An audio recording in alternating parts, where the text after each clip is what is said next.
den smält bra.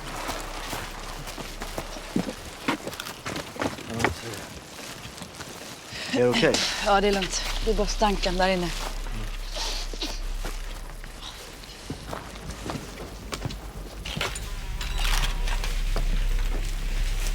Hej.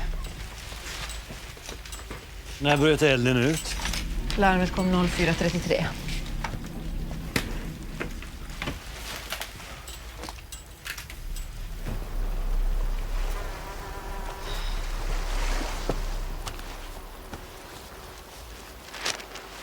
Tar du och Pontus och kollar av stranden? Visst.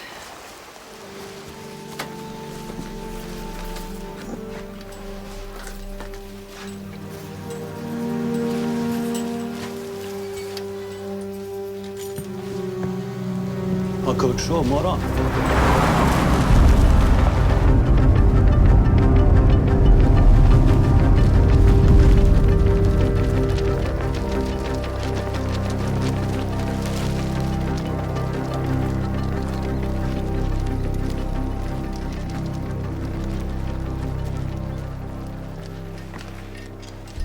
Hej.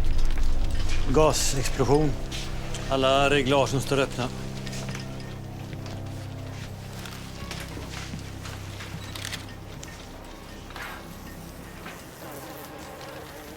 Identifiering. Ja, vi får gå på tänderna. Dödsorsaken är antagligen branden eller också är det någon skallfraktur. Vi får titta på det sen. Ja, ni kan bära bort honom. Ja, huset var låst och reglat från utsidan.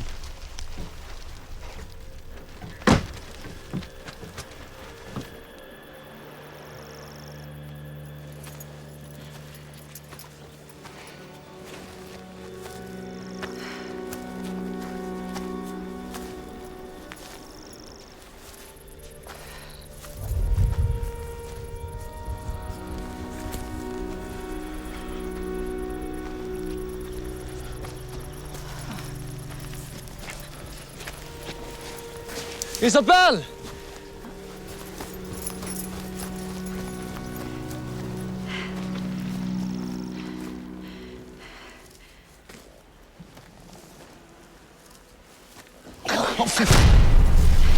Kurt! Kurt! Linjecentralen kom. Svårt skadad kvinna hittats strax väster om bron. Hör du vad jag säger? Ge mig ett tecken om du hör bra. Bra, det är folk på väg.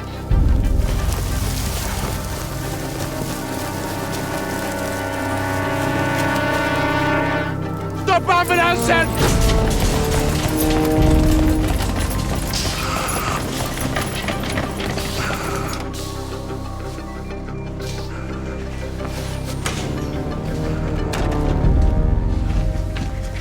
Ja, nej, det är ingen identifiering än. Nej, hon kan inte prata. Vi får se om hon klarar sig.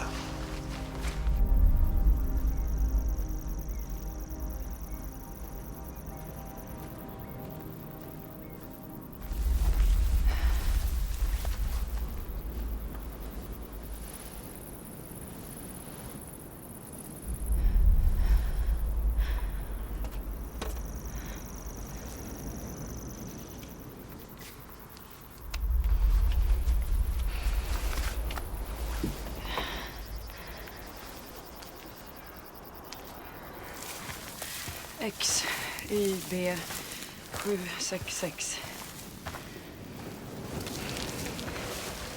Det ser ut som det har varit något inbrott i bilen där borta. Den är registrerad på en Peter Adler. Kan det vara han som brann inne eller? Och så tror jag att vi har ett litet beslag av kokain. Vet du var hon ligger någonstans? Peter Adler. Ja. Vi skulle behöva veta om du känner mig. Ja.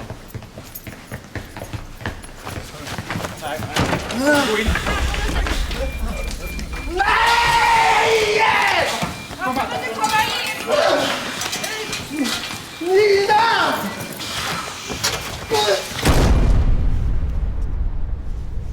Kvinnan är identifierad nu. Nina Adler. Har vi 2 döda.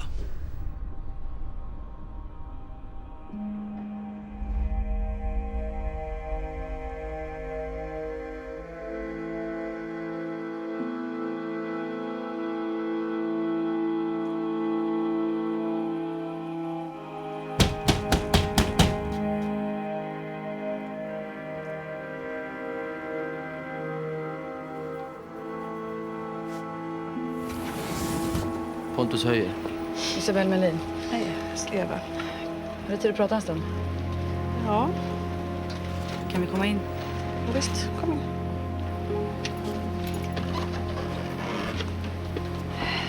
Du som ringde. Ja, jag hörde ju smällen och så förstod jag ju att det brann. Så ringde jag på en gång. Du gick inte ut och tittade? Det har varit så varmt. Och... Finns det någon annan här som kanske har sett något eller? Nej. Nej, det var bara jag som var vaken.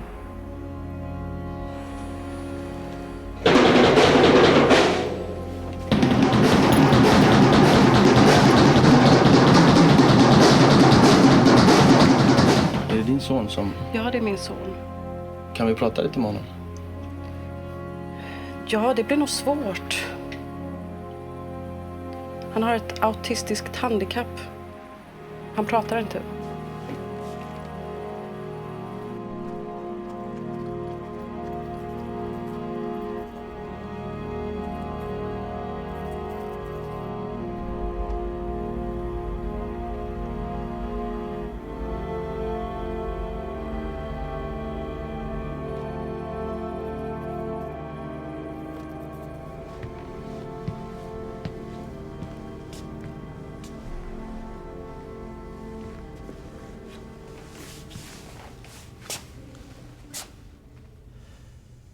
Jag beklagar sorgen.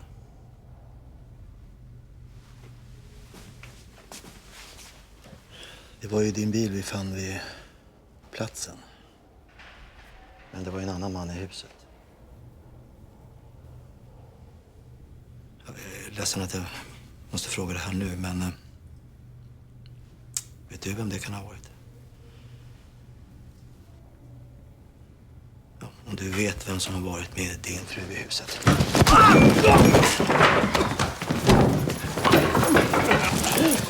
Min fru dog för 10 minuter sedan! Lugna ner dig nu så. Hur gick det? Du, jag gör en anmälan om misshandel. Vänta med det. Ja, men det här är ju ett känsligt läge. Vänta med det. Jag ska ta och snacka.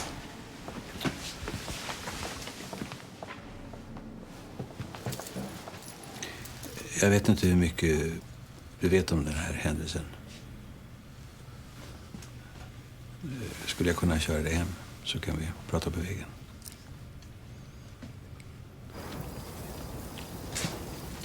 Jag hittar något. Nej, ingenting. Nej.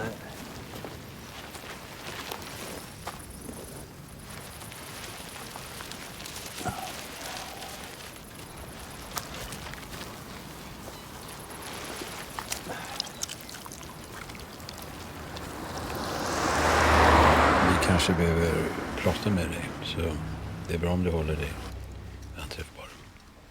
Det hände i Skillinge, va? Vid Skillinge. Nere vid stranden. Det är stiftelsens hus. Stiftelsens hus. Ja, de hyr ut det. Vi hyrde den några gånger när vi precis hade träffats. Vem var hon där med? Ja, det vet vi inte.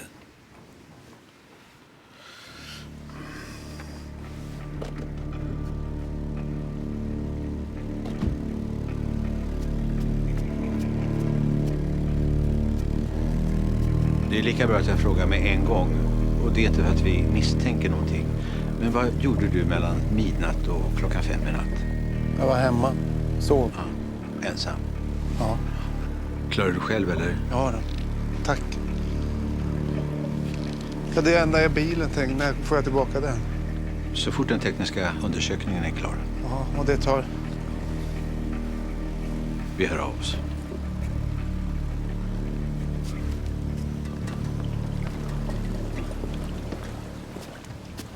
Der er masser af mad i køleskabet, skal jeg tage. Jeg kan bare tage noget, hvis I bliver sulten, ikke? Men du, Erika, I slapper ikke med den barn.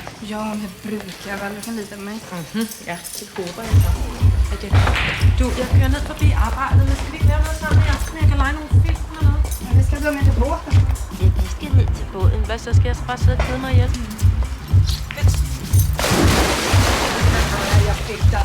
Jag fick dig! Din dumme unge. Oj, nå. Men ikke for meget fest nu, Erik. Jeg husker, vi skal have Martin i morgen. Det er Kim. Ja, jamen det er fint. Vi ses om lidt.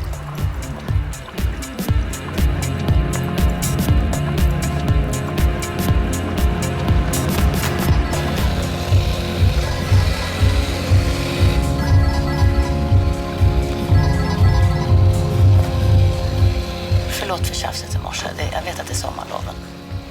Hör av dig så jag vet om vi ska äta något tillsammans. Okej?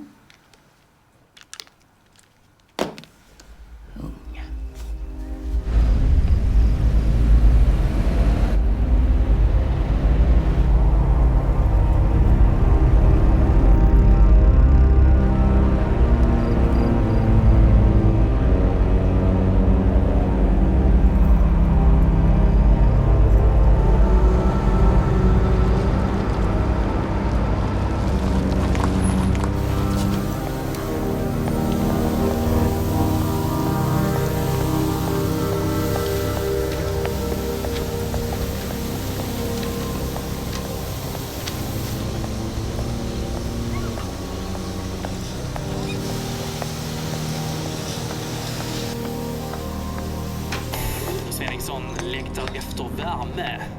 Känns som vi har fått nog av det nu. Du står på reaktorn 3,9. Kalle heter jag som svettas här i studion. Och värmeböljan verkar hålla i sig. Det glädjer för alla glassförsäljare. Vi ska prata med en lite senare i den här timmen. Ja, hejsan. Johan Svartman. Vibeke, välkommen. Tackar. Värmen såg en del problem också. Igår svimmade en pensionär av vätskebrist i Tomelilla. Vi också berättar om att det har börjat säljas AC-anläggningar på Stortorget i Ystad. Strandhuset hyr ju ut för att få in lite extra pengar.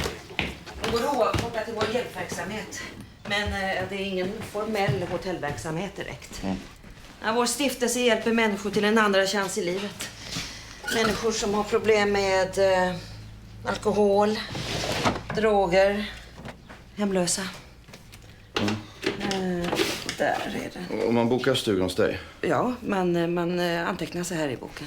Finns det någon av de här som har fått en andra chans som kanske inte borde ha fått det? Och vad menar du med det? Ja, det dog ju 2 personer i branden. Nej du, jag kan inte se att det är någon som har bokat. Ja, men hur går det till när man hyr stället? Får man nyckeln av dig? Nej, vi gömmer den under tröskeln. Så att inte vem som helst kan komma in. Finns det fler nycklar?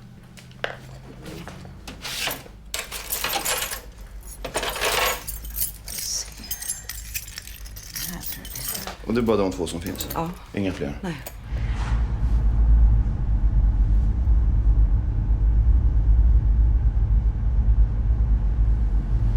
Var inte det killen från huset?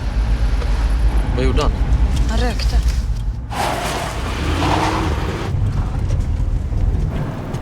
Jag ska bara snacka med honom. Jaha. Fick en snutkänsla. Det är min första snutkänsla.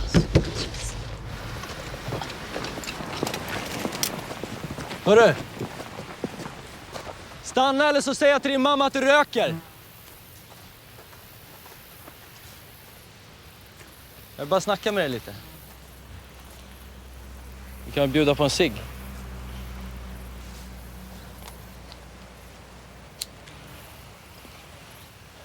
Vilken bra stol.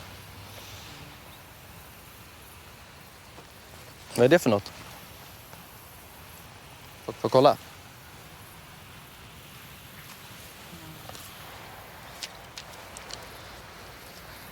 Det är registreringsnummer och tider. Sitter du varje dag eller? Måste bli massa bilar.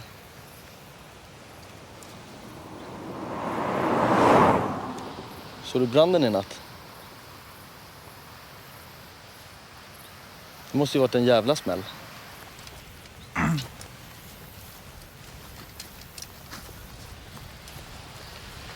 Kan jag behålla den här?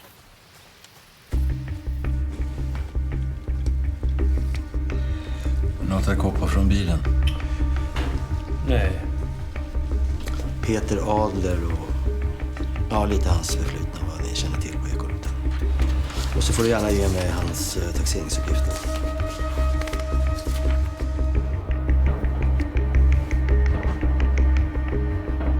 Jag kollar lite Peter Adlers affärer och företag. Han driver ju ett antal bolag med en Martin Rittner och ett av de där bolagen ligger i hamnen.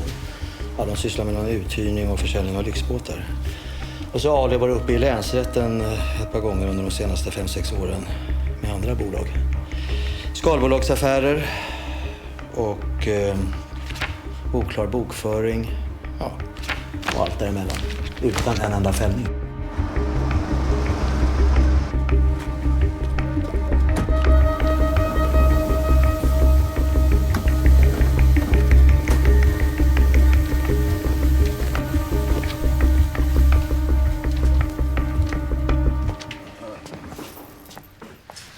Kurt Wallander, Ystadspolisen.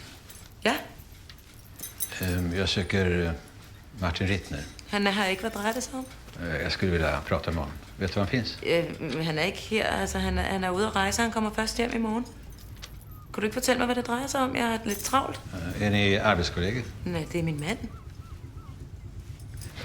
Känner du Peter Adler? Ja, vi arbetar sammen. Kan du inte fortælle mig, vad det handlar om? Ja, jag hör av mig imorgon. Nej, övertid igår betyder inte att det ska sluta tidigare idag. Tyvärr.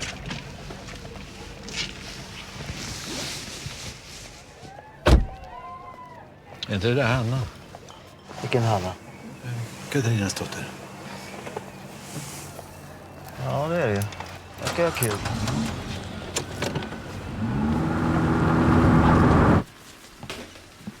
Vi ska övervaka brottsplatsen.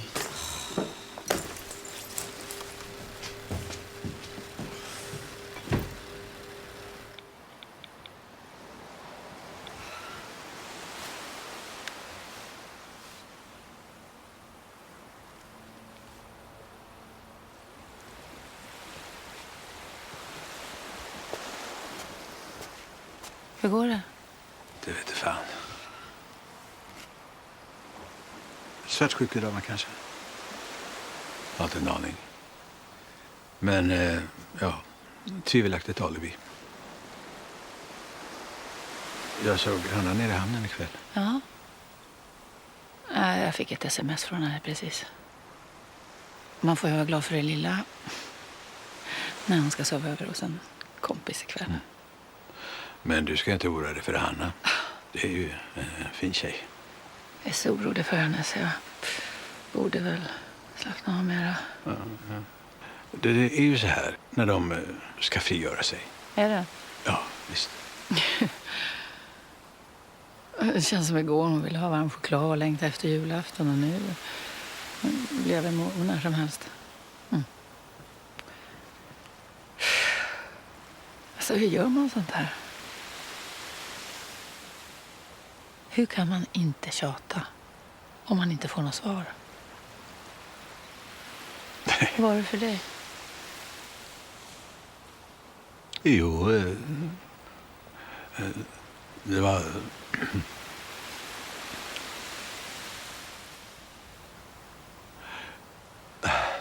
Nej, jag har glömt det. Mm. Nej. Vi ses imorgon då. Mm.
Vad fan, det är någon vid huset.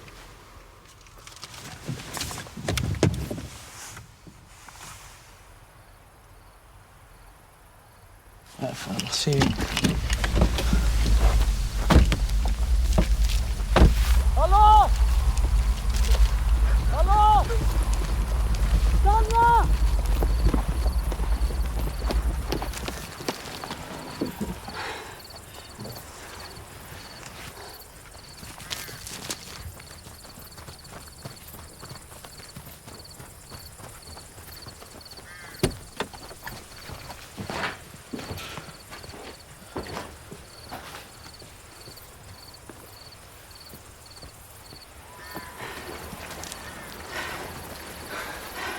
Det var säkert bara en jävla skitunge.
Det finns ju ingen som kan styrka Peter Adlers alibi. Han säger att han var ensam hemma. Nyberg, har du kommit på någonting? Ja, fotstorlek nummer 46-47. En ganska lång man. 90 kilo minst. Nej, det enda jag kan garantera det är att det är färskt. Någon har alltså gått barfota i sanden den här veckan. Ja, så kanske man skulle kunna uttrycka sig. Tankkorten. De håller Karin på med. Jag kollade Nina Adlers kontokort. Hon har inte gjort några transaktioner efter 17:30 den kvällen. Men hon drog bensinkortet 23:30 för 88 kronor, 7 liter bensin. Hon körde ju diesel. Så det var lite konstigt. Dels tiden och så bara 7 liter. Gas brinner inte av sig självt. Nej, om man vill att det ska brinna så får man nog tillsätta något. Bensin. Det är väl det mest populära och effektivaste. Så kan Nina Adler ha köpt bensin och anlagt branden och sen gick allting åt helvete? Vi hittade henne utanför huset. Ja, och av brännskador och skärskador att döma så var branden ganska långt gången innan hon kastade sig ut genom köksfönstret. Men vänta nu, du säger att dörren var reglad och låst. Men det fanns en nyckel i sovrummet. Det finns bara 2 nycklar. Den andra är på Allmänna stiftelsen. Ja, men jag hör själva, det är ju någonting som inte stämmer. Det måste finnas en tredje nyckel. Om de låg i sovrummet och sov. Då måste någon ha gått in genom dörren, hällt ut bensin, skruvat upp gasreglagen och... De brukar ju lägga gästernas nyckel under tröskeln. Men man kan ju låna nyckeln och kopiera den. Just det. Peter Adler kände ju till det där huset. Han hade ju bott där tidigare med Nina. Jag får ta ett snack med den där Martin Rittner. Du, Martinsson, kan du vara bussig och fixa adressen? Visst. Har vi tillräckligt på fötterna för att ta in Adler på förhör? Ja, han har ju motiv. Alibit är svagt. Skulle gärna vilja höra vad han har att säga. Skulle behöva husrannsakan också. Tveksamt. Peter Adler och Martin Rittner är grannar. Kurt. Ja? De hade tvillingkort. Tvillingkort? Ja, alltså Peter och Nina Adler, de hade ett bensinkreditkonto ihop och varsitt kort. Så det var Peter Adler som köpte bensin. Okej. Plocka in Adler, ta det formella med Katarina. Så åker jag före och kollar om Martin Rittner har kommit hem.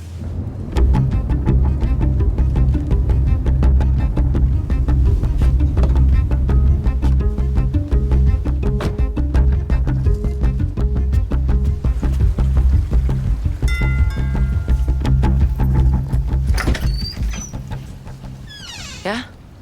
God morgon. Har din man kommit tillbaka än? Nej. Vad är det du vill med Martin? Kan vi låta inomhus? Ja. Tack. Vill du ha något? Gärna ett glas vatten. Ja, så blir det kranvatten.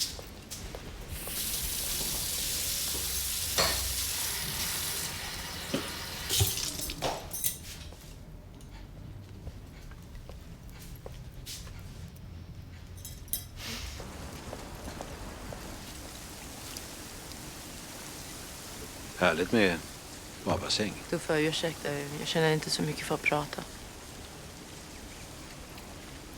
Jag förstår att du vet vad som har hänt eftersom du är granne med Peter Adler. Det är så svårt att förstå. Alltså, det är ju en oerhörd tragedi. Han är helt förkrossad. Jag skulle vilja fråga dig en sak. Vet du någonting om Nina Adlers kärleksrelationer? Ursäkta? Ja, ni är väninnor. Ja, men jag förstår inte.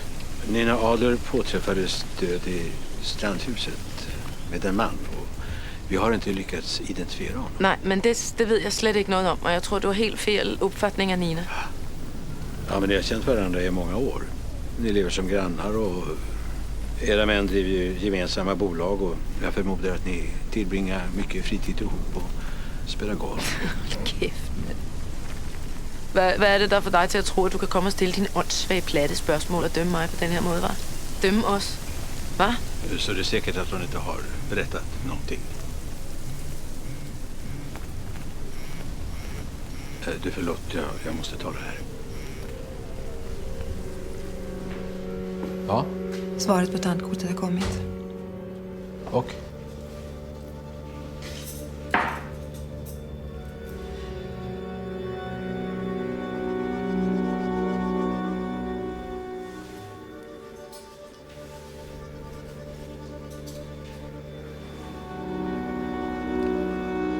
Er vi klar nu, kanske?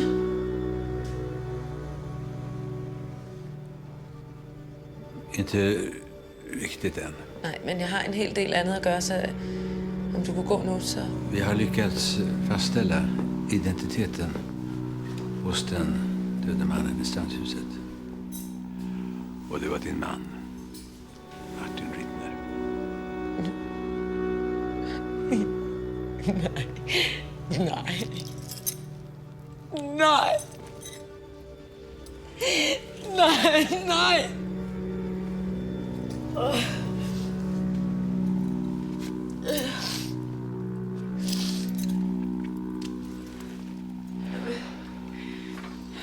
Jeg var godt klar over, at Martin havde en anden. Jeg håbede bare sådan, at det ville gå over. Så det gør man jo. Jeg ville have tilgivet ham. Men jeg kunne ikke drømme om, at han og Nina... Jag tror att din mamma och jag ska kanske prata ensamma. Til sidst så var jeg bare så taknemmelig, at han i det mindste løg for mig, så... Jeg ved ikke, jeg elskede ham jo, så... Vi var blevet en familie, og jeg kan kunne sige, at hun havde en far. Hun kaldte ham pappa. Det er ikke rigtigt, skat. Du kaldte ham pappa.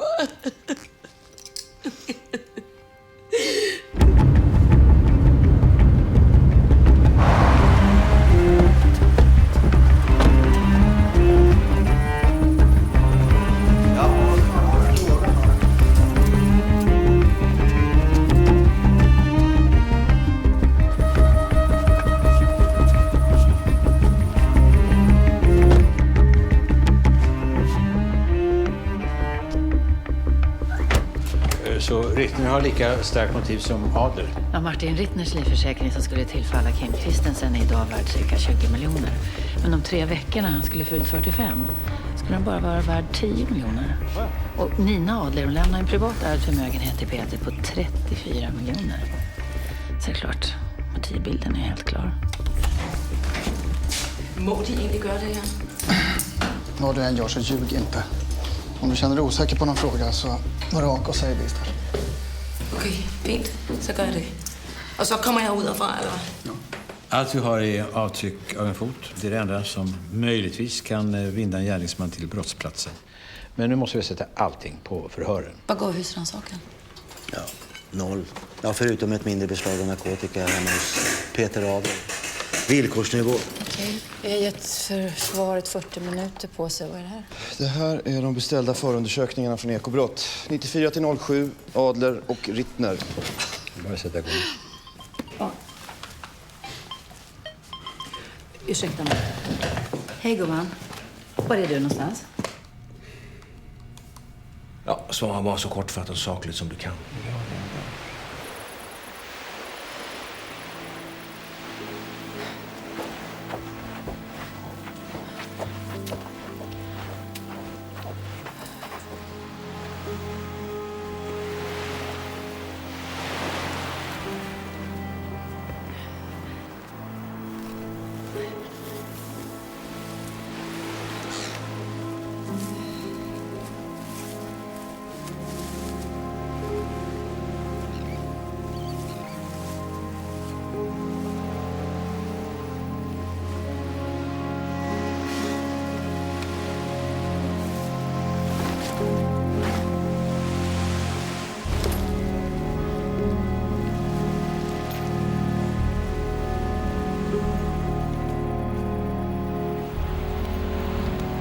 Har du någon plastpåse?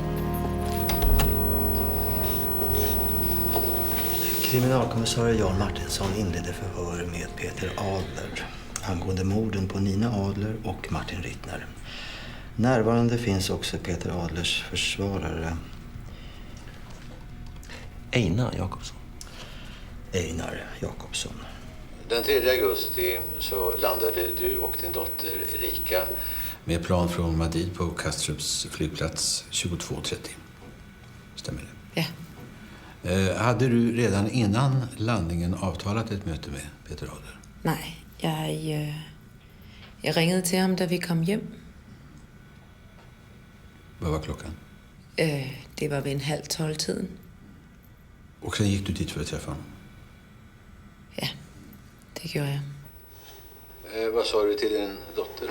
Jag vill att min klient får veta vart du ska ta vägen med det här. Min dotter skulle träffa några vänner, så... Klockan 11:30 på natten? Ja, de skulle till fest. Det plejer att foregå om aftenen, så vidt jag vet. Så hon hämtade upp dig med sin bil klockan 23.30 för att ni skulle åka och köpa bensin till hennes dotters moped? Ja. Kan du förklara det? Ja, så sent på natten. Varför skulle dotterns moped tankas just då? Ja, eller Vespa. Kim hade lovat Erika att det skulle finnas soppa i den till nästa dag. Men ni hade mer Vespan då, eller? Nej, vi tog en dunk, åkte till macken, fyllde på den och tog hem den igen. Den här dunken, den finns hemma hos Kim nu, eller?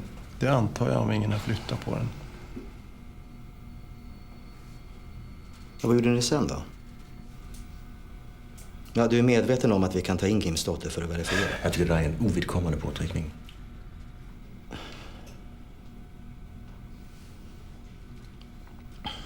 Kan det vara så här att ditt äktenskap med Nina var ett hinder för dig att vara tillsammans med Kim?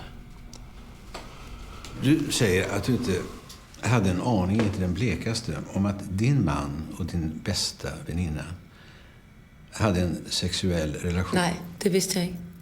De var väl bara gode till att skjule det. Har du och Peter en relation? Det behöver du inte svara på. Förhöret återupptas om 5 minuter. Jag var hos Kim den där natten. Finns det någon annan som kan intyga att du och Kim var tillsammans från midnatt och fram till morgonen den där natten? Jag höll en rätt låg profil. som du kanske kan förstå. Ja, jag skulle valt att skilja mig. Varför vill du inte skilja dig från Nina? Du, nu är du väl ändå ute och slirar. Jag skulle förlora 30 miljoner på att skilja mig. Förlora? 30 miljoner? Alltså, jag och Martin, vi har gjort mycket affärer ihop. Men det här med Kim, det är en ren privat historia. Jag älskar Kim precis som jag gjorde med Nina. Kan du förstå det? Kan du det? Vi tar 5 minuter. De har snackat ihop sig. Rena Falkenkvist. Du? Ja? Jag förmodar att du vill ha någon form av bevis för att jag tillbringar natten med Kim.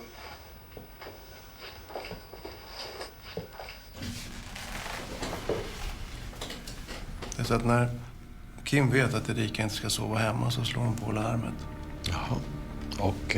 Ja, då går jag övervakningskameran en gång. Och då ligger allting på hårddisken. Han var väldigt noga med övervakning, Martin.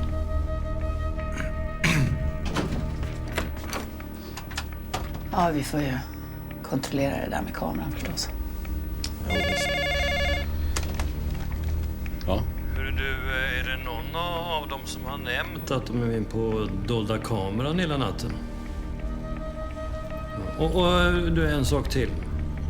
Fotavtrycket, det är inte Adlers.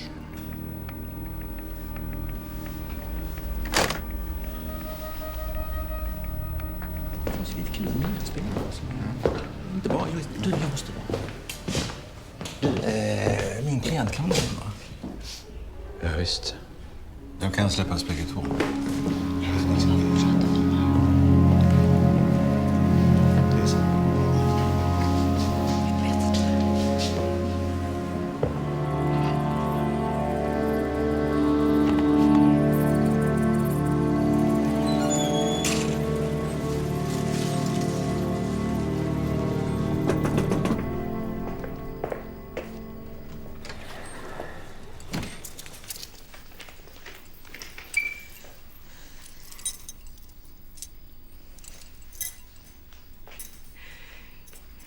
Jag vet vad du är i stand till. Fan, tvungen att ge dem någonting. De hade kommit på Var det dig? Va? Och nu ska du inte lyve för mig. Var det också sådan her, du gjorde sidste gang med? Svar mig nu. Bara svar mig. Ja eller nej? Jag älskar dig. Jag älskar inte dig. Du är inte min man.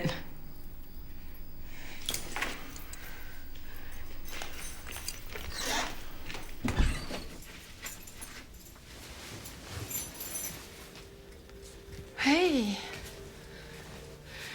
Du, det är sent. Var har du varit? Hos en kompis.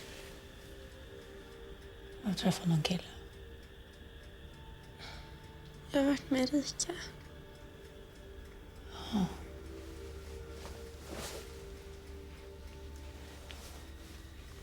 Hennes styvpappa har dött.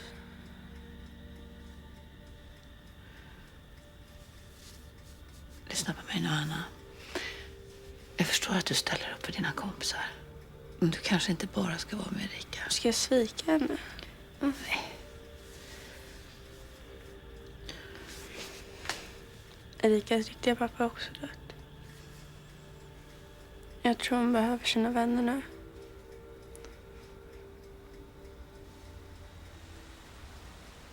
Saknar du pappa?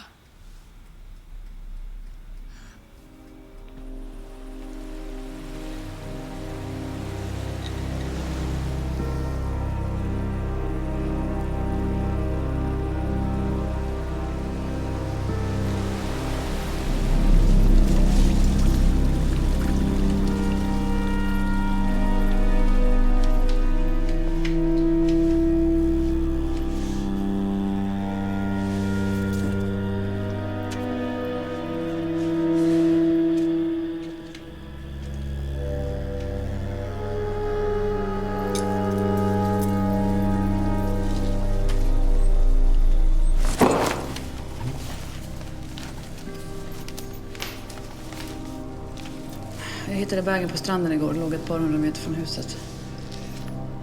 Kanske är... Kan det vara en uteliggare kanske? Ja, du får väl höra med dem där nere på härbärget. Almunda. Ja, Almunda.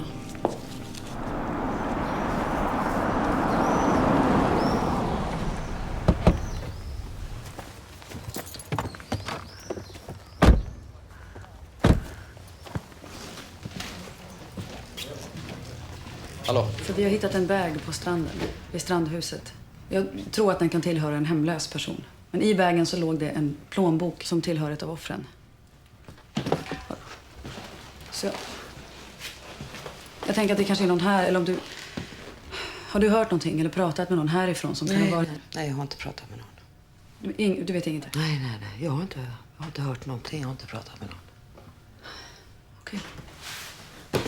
Vänta lite grann.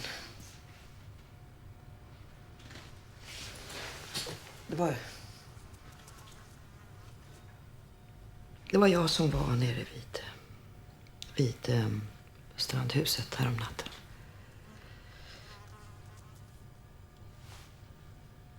Det var jag som sprang.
Bagen jag hittade på stranden, det här låg i. Det måste ha snotts från bilen. Nyberg kan knyta bagen till brottsplatsen samma natt som det brann. Vem sa bagen? Oskar Elofsson. Det är min bror. Så jag hade inte hört ifrån honom på flera månader och så plötsligt så bara dök han upp. Han sa att han hade varit vid huset när det hände. Och han hade tappat bort sin väska. Och sen sa han att han skulle ta sig till huset för att se om man kunde sova över där.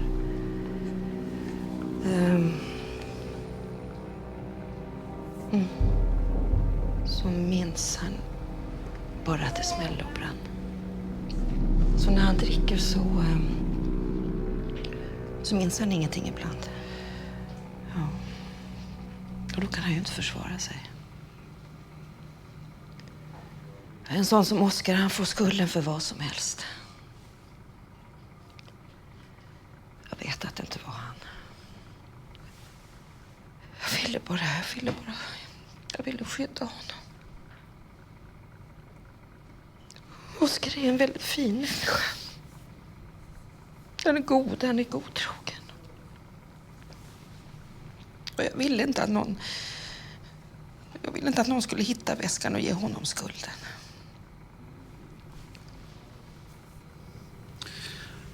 Du förstår att vi måste få tag på Oskar för att ta ett snack med honom. Ja, men jag vet inte. Jag har inte en aning om var han är någonstans. Han har ingen fast bostad. Har du ett kort på honom? Ja, det här som...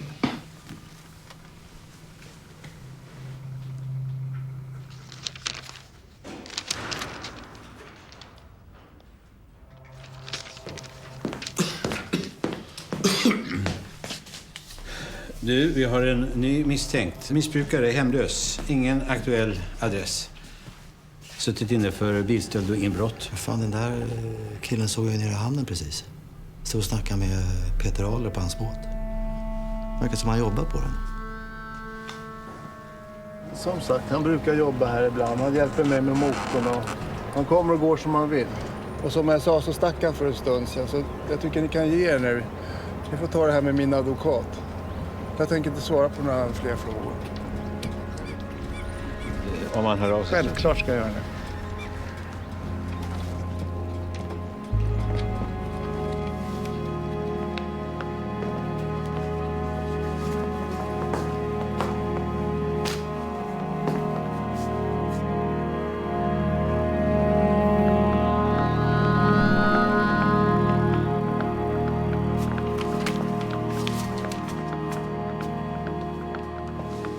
Oskar Elofsson finns med i materialet kring Adlers och Rittners bolagsaffärer. De har använt honom som någon slags målvakt troligen för några av deras bolag. Och han finns med i utkanten av flera utredningar.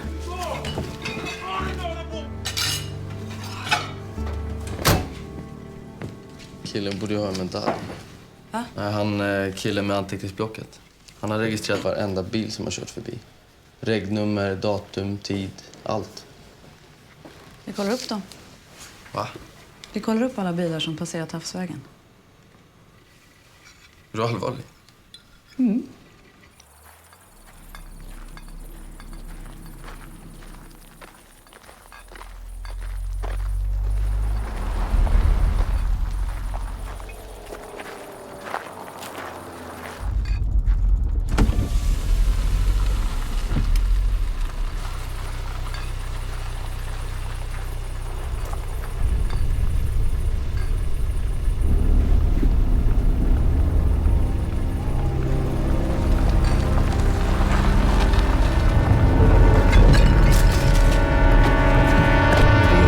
B 863. Den har vi.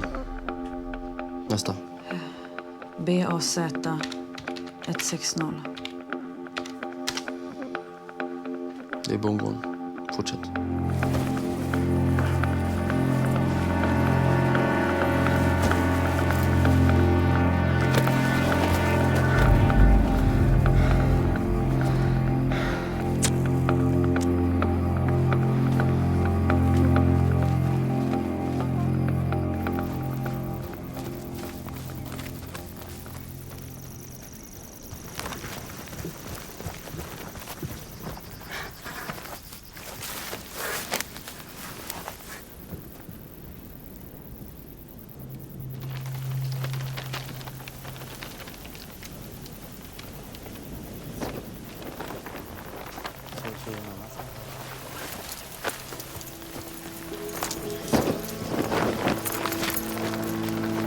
Det var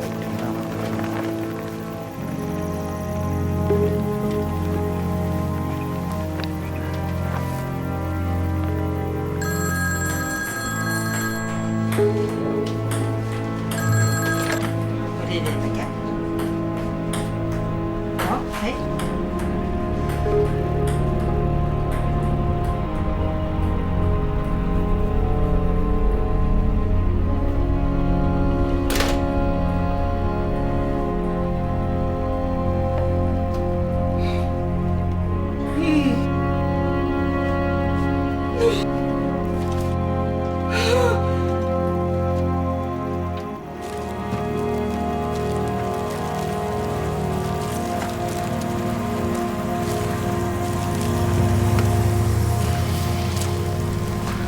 Ja, vi får plocka in honom igen.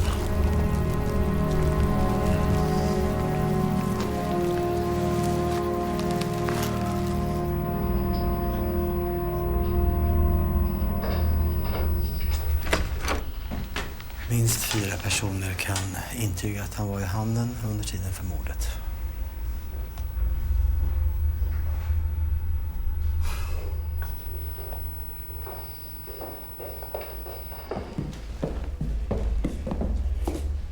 Börjar likna trakasserier nu.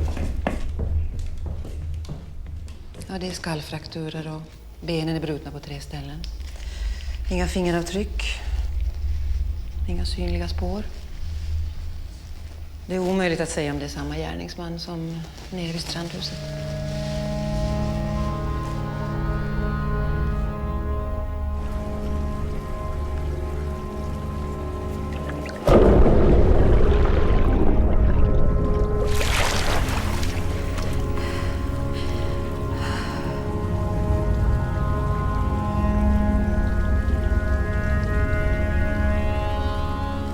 inte sagt någonting tidigare om den här boken? Ni kan väl inte avgöra om det här är viktigt eller inte? Du, vi har suttit på vår lediga tid och jobbat med det här. Det är nog varenda... Ja, vi kollar plåtarna i alla fall. Och vi kunde utesluta alla bilar utom en. Den här bilen körde förbi 8 gånger på 3 dagar. En hyrbil. Hyrd av en amerikansk medborgare. Hyrbilsfirman hade en kopia på körkortet. Bruce Heidel. Jag har skickat körkortsnumret till ambassaden för att se om han är straffad eller efterlyst. Men det kan ju ta ett tag att få svar. Skicka ut en lysning på hyrbilen. Och jag har tittat lite närmare på övervakningsfilmerna från Kims hus.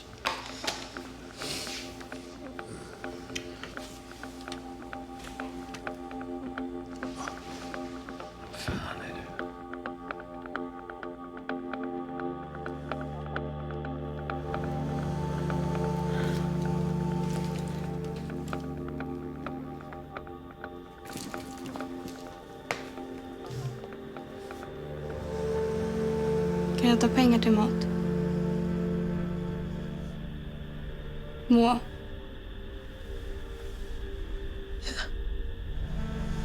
Du kan bara ta vad du ska vara roligt, kan.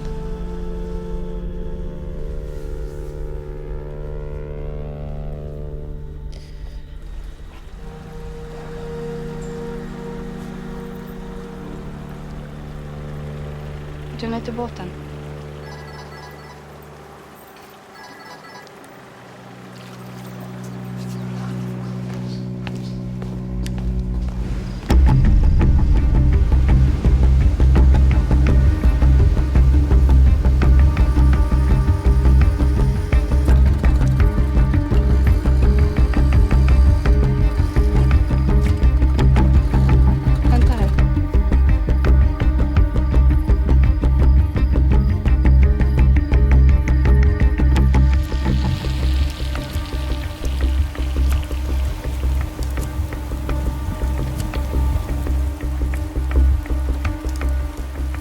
Ja, det känns som vi letar efter en vålnad.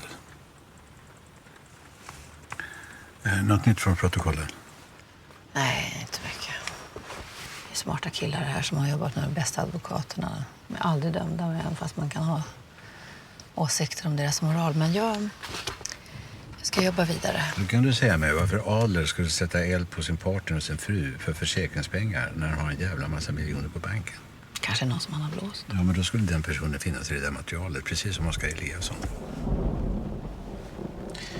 Vad finns det för jävla koppling mellan en uteliggare amerikan och de där killarna på gräddhyllan?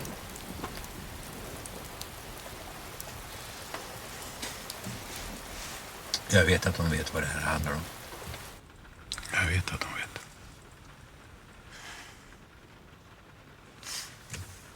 Glöm inte Bruce Heidel. Jag har som sagt inte kommit igenom allting än. Nej, men det är ju bara att leta vidare. Det där. Från Hanna. Hon sover över hos en kompis. Mm. Nej, men tack för skjutsen. Ingen orsak. Mm.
Lyckas.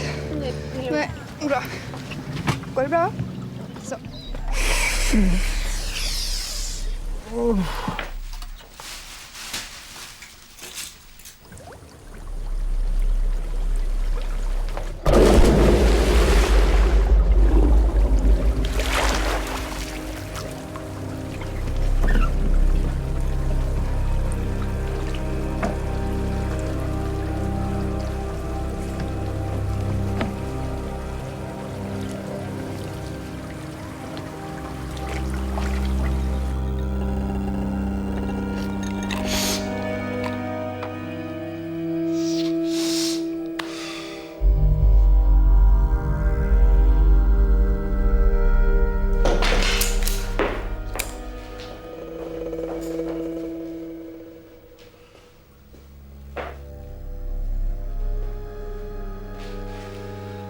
taget mit liv fra mig. Jeg troede du bare, at jeg ville glemme det. Hvad, Peter? Nina var oskyldig.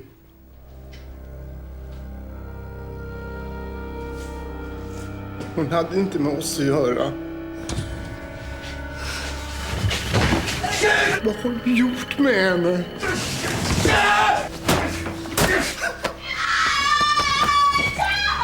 Vad har du gjort, Lars?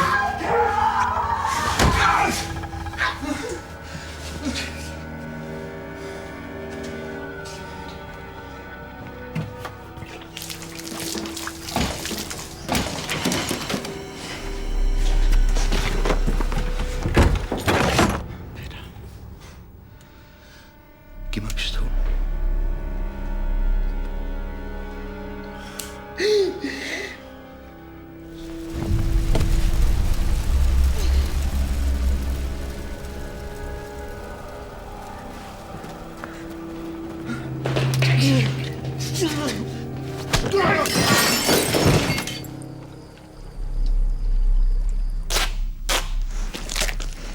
Du har fandme ikke ret til at bede mig om noget som helst.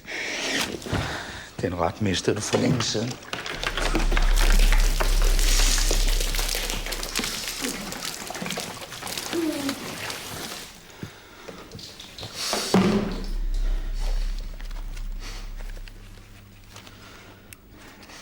Nu skal vi snakke lidt business også. Hvor mange penge vil du betale mig for at lade dig leve? Hvad, Peter? 1 million? 2 millioner? Eller skal jeg tage alt, hvad du har? Hvad synes du, Peter? Hvad? Hvor meget synes du, det er værd, alt det, jeg har mistet? Mit barn. Min værdighed og identitet. Kan du sætte et pris på det? Nej. Du kan ikke betale dig ud af den her. Ikke den her gang. Ikke den her gang.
Jeg vil bare sige til dig, at jeg elskede dig vanvittigt meget. Men du mistede troen på mig. Du forstår ikke, hvor meget du og jeg kan betyde for mig. Hvorfor forstår du ikke? Hvorfor hjælper du mig ikke?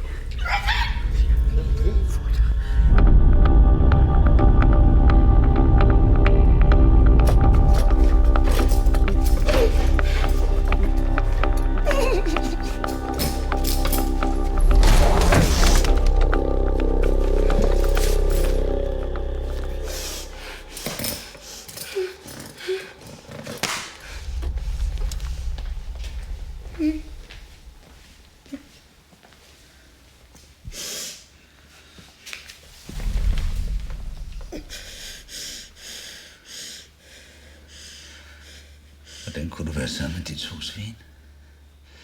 Ja? Hvordan kunne du lade mig til over til min plads? Det kommer jeg aldrig nogensinde til at tilgive dig for.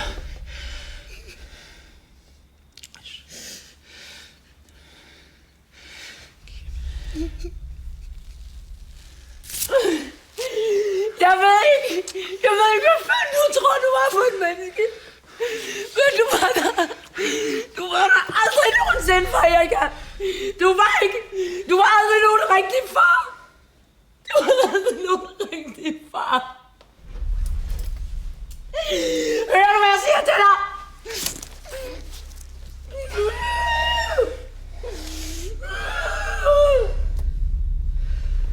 Du lyver.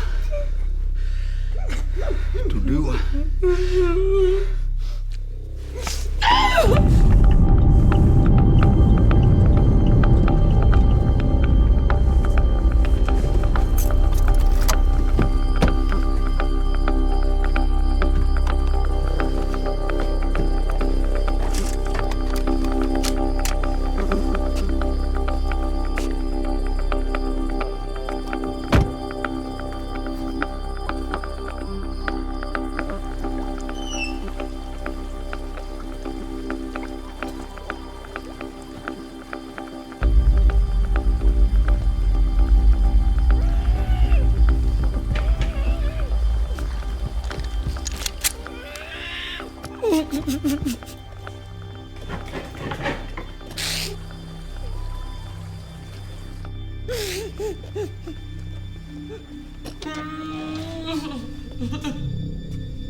Kan du kende mig?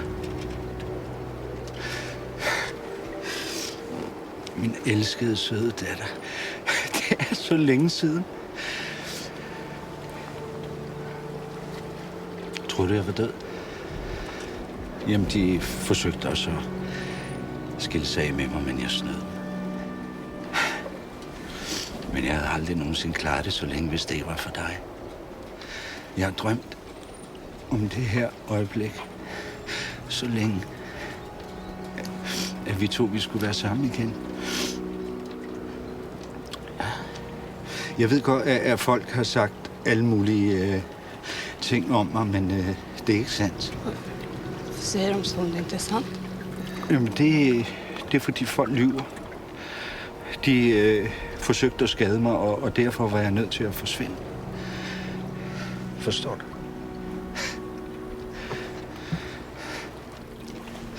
Du skal ikke græde. Kom her. Kom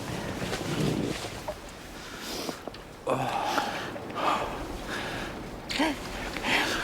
Jeg elsker dig. Jeg har savnet dig så meget.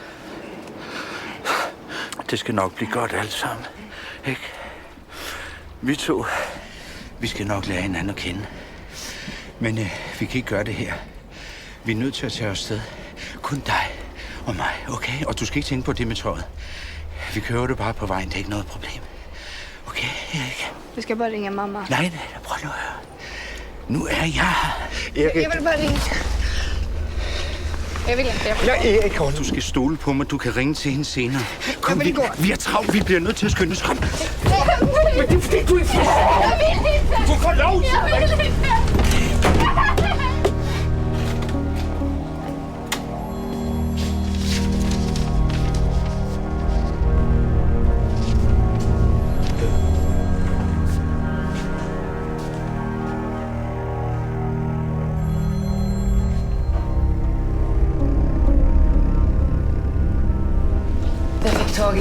advokaterna som försvarar Adler Rittner. De saknar ju inte fiender precis. En affär var en jävligt obehaglig historia. I skottelden var en Lars Christensen, gymägare. Adler och Rittner utnyttjar den här killen fullkomligt. Med målvaktsjobb och pengar i handen. Han skrev på varenda papper de la framför näsan på honom. När allt sprack så tänkte inte Lars stillatigande ta sitt straff, utan han bestämde sig för att berätta allt. Avslöja varenda detalj om deras affärer. En vecka innan rättegång sprängs hans bil och gymmet han ägare till i luften. Och Lars hade en dotter tillsammans med Kim Christensen. Bruce Hayden var ju svart. Han dog i tsunamin 2004. Lars Christensen flydde till Thailand. Rapporterades också död efter tsunamin. Fan, det är Kurt. Erika. Men hon måste ju vara Lars dotter.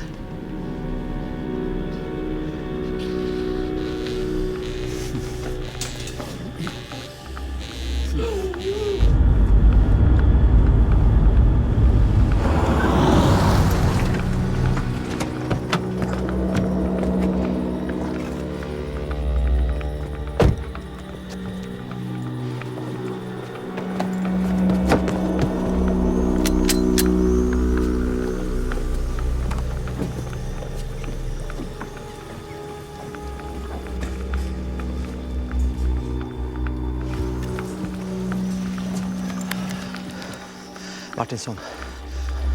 Förstärkning till Harpervägen 8. 8! Ambulans också, fort!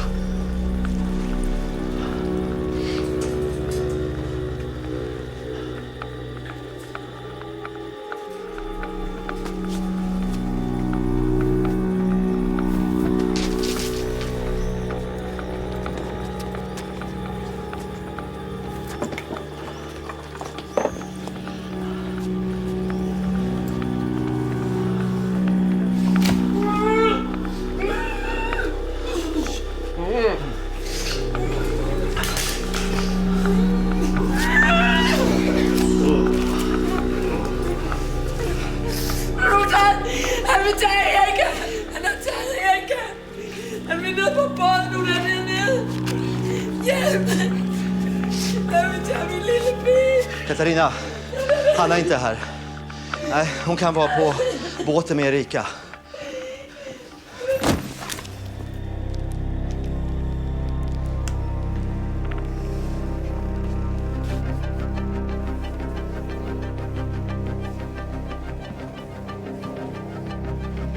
Helvete!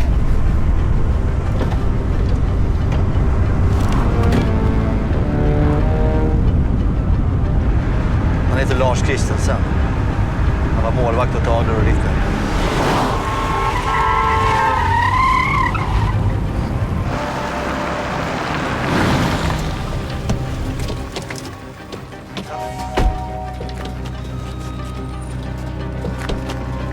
Helvete. Båten är borta.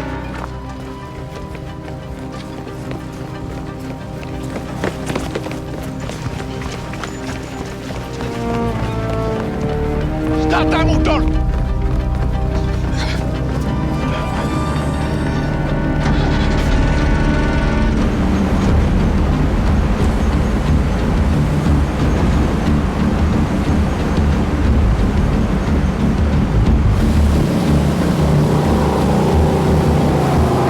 Vakna!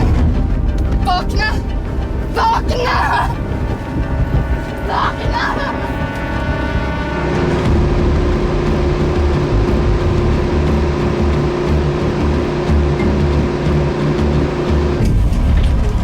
Erika, vem fan är det? Vem fan är det, Erik? Hanna! Går det att sätta? Går det att sätta? Giv mig telefonen. Giv mig din mobiltelefon nu! Har du ringet till någon? Jag spurgte om noget. Har du ringet til nogen? Gå ind i rummet nu!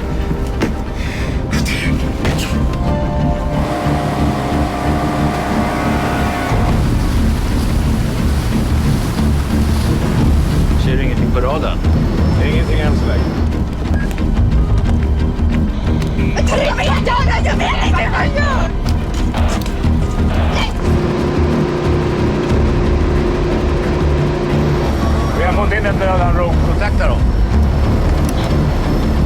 Mayday, mayday. Det här är sjöräddningen. Kom.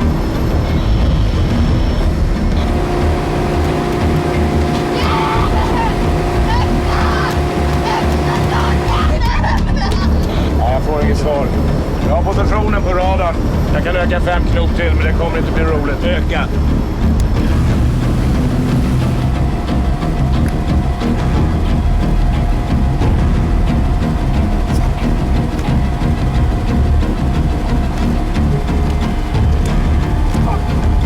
Kan du se om vi tar in? Ja, vi tar in bra.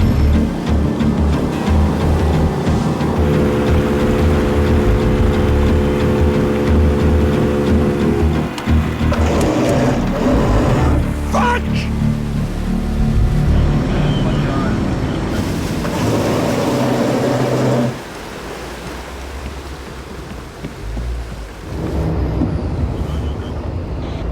Ligger de stilla? Ja, de går inte för motor.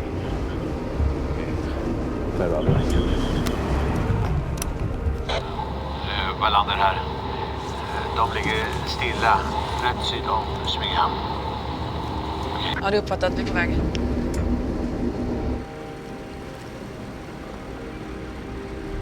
Lars, vi kommer att påbörja bordning av din båt. Vi vet att du har 2 tjejer ombord. Ta upp dem på däck och förse dem med flytvästar så att de kan göra sig klara och ta sig över hit.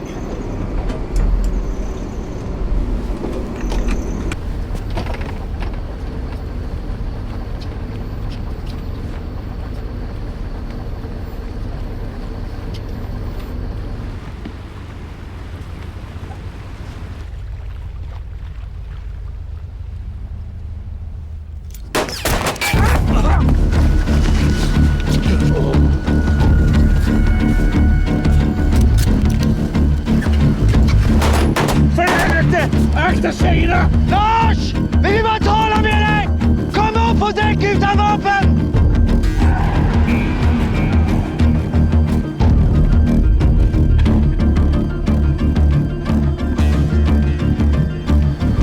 Vad fan, det är Erika. Vad fan har han tänkt sig?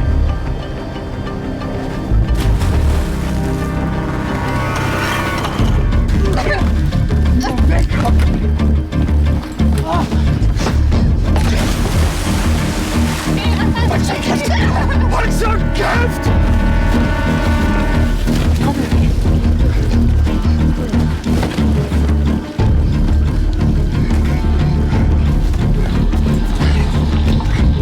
Han tar sig in till stranden nu. Han har Erika med sig. Han är beväpnad.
Ser du honom?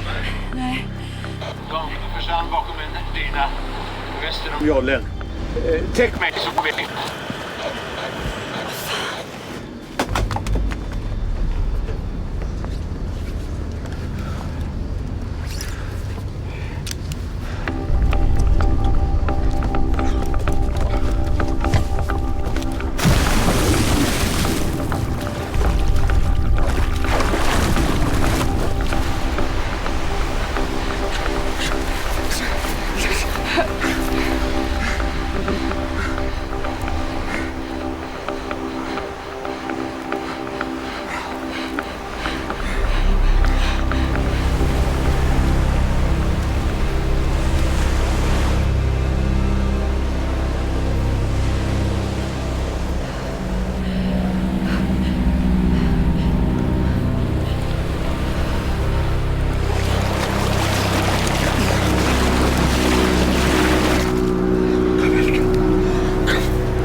Det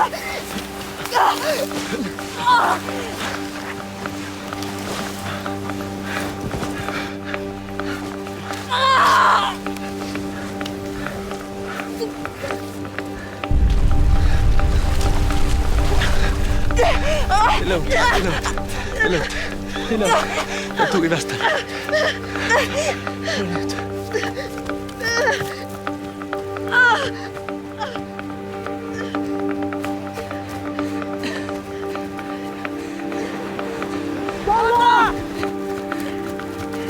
Stanna! Stanna!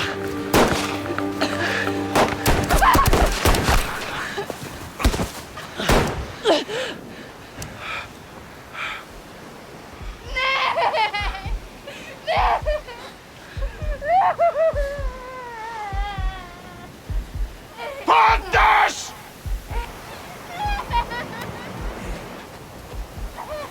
För helvete!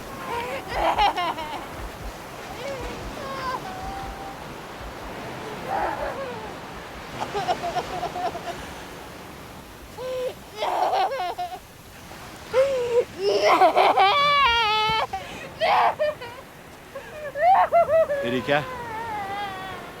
Res dig upp, Erika. Och gå långsamt härifrån.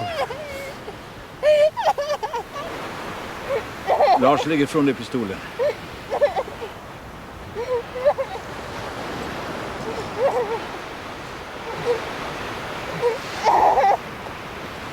Ge mig pistolen. Du är hennes pappa, hon är din dotter.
Hon är på båten.